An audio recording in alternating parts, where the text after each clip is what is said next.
नमस्कार दोस्तों, मेरा नाम है भालचंद्र। ब्रह्मांड सिद्धाष्ट में आप सभी का स्वागत है। आज के इस वीडियो में हम चर्चा करेंगे कर्क लगन के लिए जो आर्थिक स्तर है वो किस तरह से आप देख सकते हो। मतलब कुंडली में आर्थिक स्तर के विविध प्रकार होते हैं, जैसे कि निम्न स्तर है, अच्छा है, ठीक है, या फिर उच्च स्तर है, या फिर मध्यम स्तर है। तो वो किस तरह से जाना जा सकता है कि आपकी जो कुंडली है वो किस स्तर की कुंडली है। उसी प्रकार राजयोग कारक कुंडली है या फिर राजयोग कारक जो ग्रह योग होते हैं उसके जो मायने होते हैं वो किस प्रकार के होते हैं, सभी के बारे में डिटेल में चर्चा इस वीडियो में हम करने वाले हैं। जैसे कि आप यहाँ पर देख रहे हो कि ये जो कुंडली है वो कर्क लगन की कुंडली है। प्रथम भाव में जो कर्क राशि या फिर उसका जो अंक है वो लिखा गया है। इस वजह से ये जो कुंडली है वो कर्क लगन की कुंडली है। तो सबसे महत्वपूर्ण बात होती है किसी भी कुंडली में 2, 5, 2, 5, 8, 11 इस स्थान के जो अधिपति होते हैं उसकी जो प्लेसमेंट है वो आपकी कुंडली में किस प्रकार की होती है। मतलब आपके कुंडली के आर्थिक स्तर की जो बेसिक आइडिया है वो यहीं से आप देख सकते हो। जैसे कि यहाँ पर रवि, मंगल, शनि और शुक्र की जो प्लेसमेंट है वो सबसे इंपॉर्टेंट होती है। वे ग्रह यदि स्वयं की राशि में होंगे तो आपके राशि का या फिर आपके कुंडली का जो आर्थिक स्तर है वो ठीक माना जाएगा।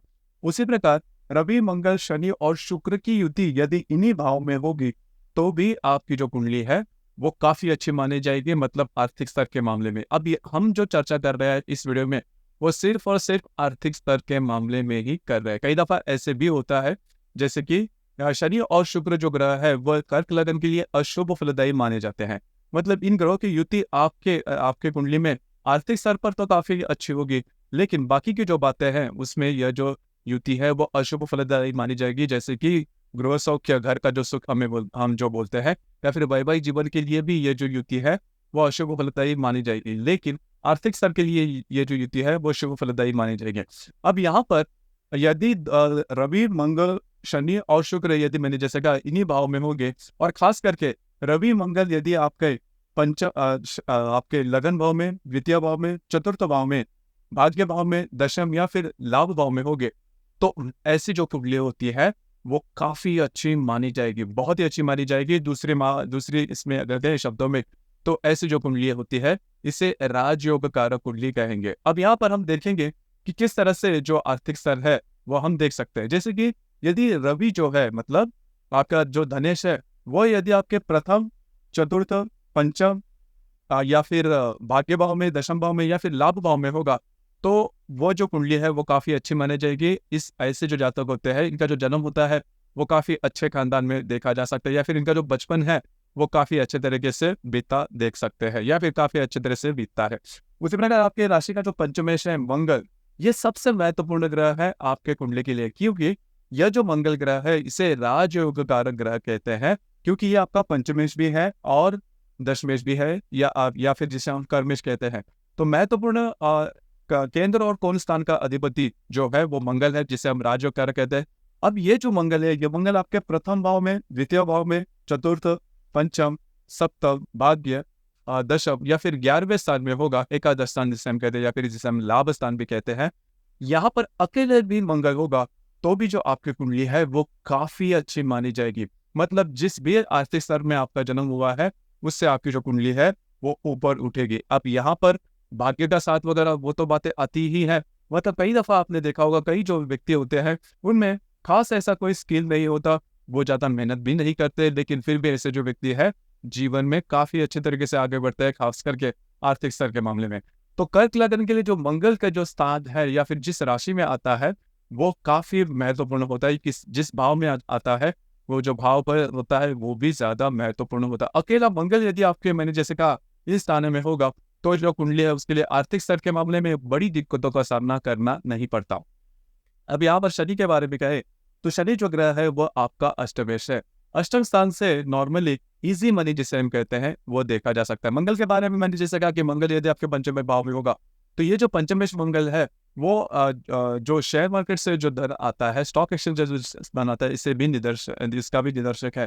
तो यदि मंगल आपके कुंडली में अच्छा होगा तो शेयर से रिलेटेड आपको कुछ अच्छी बात इनकम हो सकती है, लेकिन इसके लिए बाकी की जो कुंडली आपका जो लग्नेश है वो भी देखना थोड़ा महत्वपूर्ण होता है, या फिर जो भाग्येश है गुरु वो भी महत्वपूर्ण हो जाता है। तो यहाँ पर जैसे हम चर्चा कर रहे थे कि यदि शनि आपके कुंडली में लगन में होगा, द्वितीय भाव में होगा, चतुर्थ पंचम भाव में होगा या फिर भाग्य भाव में होगा या फिर लाभ भाव में खास करके होगा, तो आपको इजी मनी मिलने की संभावना काफी अच्छी बनती है। लेकिन शनि जो है वो बहुत मायने में उसकी जो स्ट्रेंथ है वो इतनी अच्छी नहीं है, क्योंकि कर्क लगन के लिए जो शनि है वो अशुभ फलदायी माना जाता है या फिर पाप ग्रह माना जाता है। लेकिन जो मंगल की मैंने बात कही, मंगल यदि आपके कुंडली में होगा तो वो शनि से भी ज्यादा आपको इनकम करा के देगा। जैसे मैंने कहा कि मंगल यदि जिस भाव में जो भी भाव हमने गिनवाए उसमें हो, तो शनि से ज्यादा वो आपको पैसे की जो प्राप्ति है वो दे सकता है। उसी प्रकार शुक्र जो ग्रह है वो भी महत्वपूर्ण होता है, क्योंकि ये आपका लाभेश है।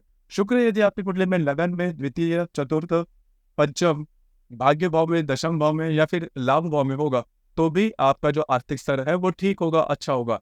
लेकिन सबसे महत्वपूर्ण बात मैंने कही, जो कि लाभ, यदि आपके कुंडली में शुक्र अच्छा होगा तो जो भी आप काम करते हो उससे मिलने वाले आपकी जो इनकम होगी उससे आप सेटिस्फाई रहोगे। कई दफा आपने सुना होगा, कई जो व्यक्ति होते हैं उनको जो मिलने वाली इनकम होती है उससे वो सेटिस्फाइड नहीं रहते। लेकिन यदि आपके कुंडली में कर्क लगन है और यदि शुक्र अच्छा है, तो जो भी आप काम करोगे उसके जो आय होती है या फिर उसके मिलने वाले जो इनकम होती है उससे आप सेटिस्फाई रहोगे, जो कि बहुत ही अच्छी बात होती है।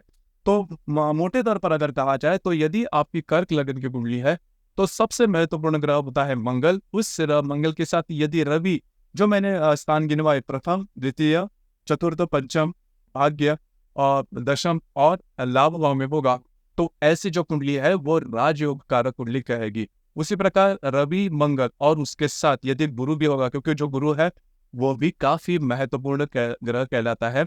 मंगल और गुरु की युति होगी, मंगल और रवि की युति होगी, यदि या फिर रवि, मंगल और गुरु तीनों की युति इस स्थान में होगी, तो ऐसा जो जातक है जीवन में बहुत ही आगे बढ़ेगा।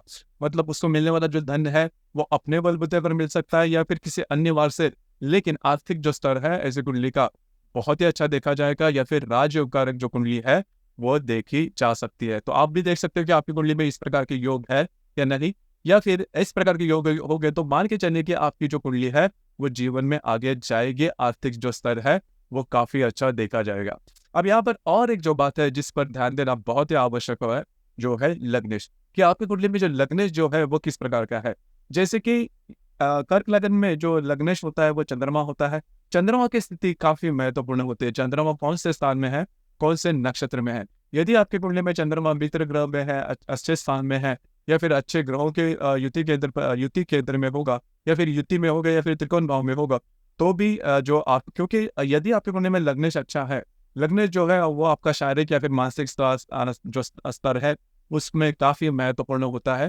तो यदि लग्नेश अच्छा है तो जो भी मिलने वाले आपको आर्थिक स्तर के मामले में जो भी आपके भोग है वो आप अच्छी तरह से इसका उपभोग ले सकते हो, क्योंकि यदि आपका स्वास्थ्य ठीक है तो बाकी के जो मिलने वाले सुख है उसका आप उपभोग ले सकते हो। यदि आपका स्वास्थ्य ठीक नहीं है तो चाहे कितनी कुंडली कितनी भी राजयोग का क्यों ना हो, आप उसका उपभोग नहीं ले पाते।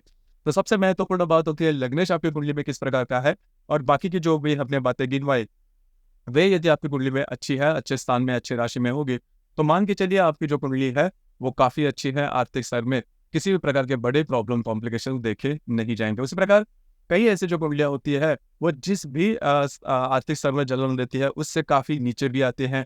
तो उसके जो योग है वो किस प्रकार का है वो आगे आने वाली वीडियो में हम डिस्कस करेंगे। लेकिन कर्क लगन की कुंडली है और इस प्रकार की योग अगर यदि आपके कुंडली में होगे तो आपको चिंता करने की बिल्कुल भी जरूरत नहीं है। आपको ये जो वीडियो है वो कैसे लगा, आपने किस प्रकार से अनुभव किया, नीचे कमेंट बॉक्स में जरूर कमेंट करना, और अपना जो चैनल है ब्रह्मांड सिद्धि एस्ट्रो, इसे भी लाइक, शेयर और सब्सक्राइब जरूर करें। धन्यवाद।